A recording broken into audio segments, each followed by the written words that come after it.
WBUR podcast, Boston. This is Up Next. I'm Tiziana Deering. Until this week, Graham Platner looked like he might be able to do something no Maine Democrat had done in 30 years. Bring together enough voters from Maine's cities, its coast, its rugged logging country to flip a Senate seat long held by Republican Susan Collins. Now Platner says he's out of the race, overcome this week by the latest in a string of scandals, and his party has about 2 weeks to try to find someone else who can hold that coalition together. Here to discuss whether the Democrats can do it, Pollster Andy Smith of the University of New Hampshire Survey Center, and Sean Faircloth, a Democratic Maine state representative and former mayor of the city of Bangor. Welcome to both of you. Hi. Good morning. So, Andy, you've polled this race. What's important to understand about the coalition that Graham Platner built? Well, I think it's really important to point out that, first off, in a primary, you have the most politically motivated candidates, politically motivated voters. And I think that's really what showed up in the primary. There's a lot of energy on the political left in Maine, and those were the supporters of Platner. The big question is that going to be enough to hold together now that he's out of the race? Are they going to be able to harness that energy going into the general? So, Sean, let's talk about that. Maine is it's a varied state. You've got Portland Metro, the coast, vast rural northwest part. In Bangor, you're sitting in the middle of all of it. What are these issues that will motivate voters statewide? Well, I was an early Platner supporter, but actually I am more optimistic right now than I've been in quite a while about the U.S. Senate race. We've got contenders that are going to be chosen through a convention because of Mr. Platner dropping out, including Troy Jackson, a well-known entity in the state who's been vetted by life, by experience, if you will. Same with Shenna Bellows. He has decades of experience speaking out for unions and workers' rights, free school meals. He's got a real record of accomplishment, which kind of matters. Shenna Bellows stood up to Donald Trump bravely, even with threats upon her life. These are just two of our contenders Sean, for this U.S. Senate nomination. Let me break in there for a second. Sure. And with those two names in mind and what you said you're even more optimistic. What happened this week that makes you feel your party's in a stronger position?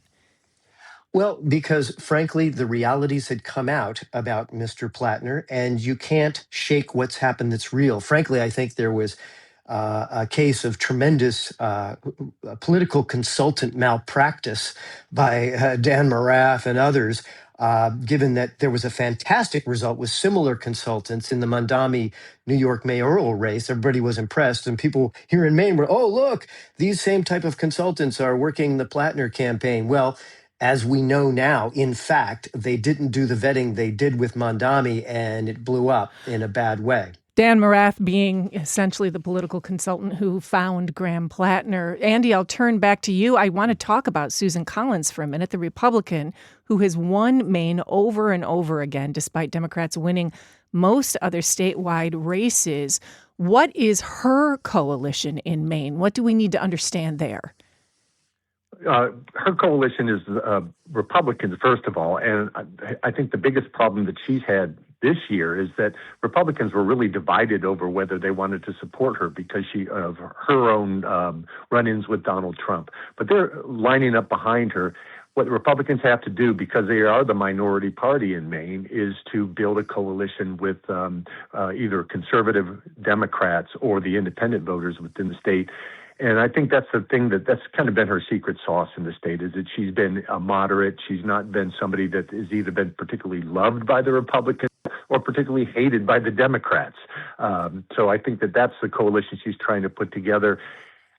It's going to be difficult this year, though, for her, because 2026 will be a big Democratic year, both in Maine and across the country. Republicans are divided over Trump. Trump is unpopular in Maine, and a lot of the Republicans just aren't going to show up. So it's going to be harder to put that coalition back together in this midterm. Sean, I want to have a local conversation here. So tell me, as an elected official and a Democrat, give me the 2 issues, specific issues that you hear most consistently are motivating Maine voters this year.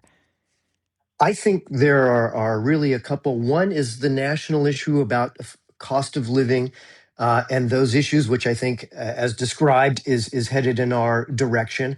I also think that there is an energy around the economic justice values that really are longstanding. Graham Platner articulated those, but Shenna Bellows and Troy Jackson are able to articulate those while saying, I've done stuff about that. So if one of those two or others become the nominee, I think they can say, not only do I care about economic justice, not only do I care about cost of living, I have the ability to get results in that regard. And I think people are getting fed up with Susan Collins, who has so many times veered moderate, but really, when it comes down to the key votes, supported Trump. So I'll come back to you, Andy. One of the questions is, did something fundamentally change in Maine or with Maine voters with the Graham Platner candidacy? You see critiques that say this was about personality, but the issues haven't changed, and others saying, no, this is a moment. Do you have any, sort of revelation about that based on polling data? Well, I think, as Representative Faircloth said, the biggest issues in the state are the economy. We've got 56% of people in Maine saying they're worse off than they were last year, and 49% saying they're going to be worse off a year from now. And any time the economy is bad, people are angry, and they're looking for somebody who's going to focus that anger. And I think that's something that Platner was able to do. If you're wealthy and you're living in the coastline where you have high income, high education people, they're not as bothered by this, but it's blue-collar voters that are really concerned about the economy. I think, though, that the progressive spark that you've seen within the Democratic Party over recent years that's been growing is something that's been touched off here in Maine as well. But I do have to point out that the primaries have really low turnout, and the same people that got Platner elected in the primary make up a small percentage of the overall electorate in Maine. So primaries aren't necessarily indicative of the same kind of energy in the general. Okay, I have 2 seconds for this. Sean Faircloth, state representative, will you endorse? Oh, yes, I will. I happen to be a supporter of Troy Jackson, who stands up for working people in a way similar than Platner, but with a better record and without the baggage. Shenna Bellows, though, would be fantastic. Regardless, I think this is a potential Democratic wave and that those people can win this big.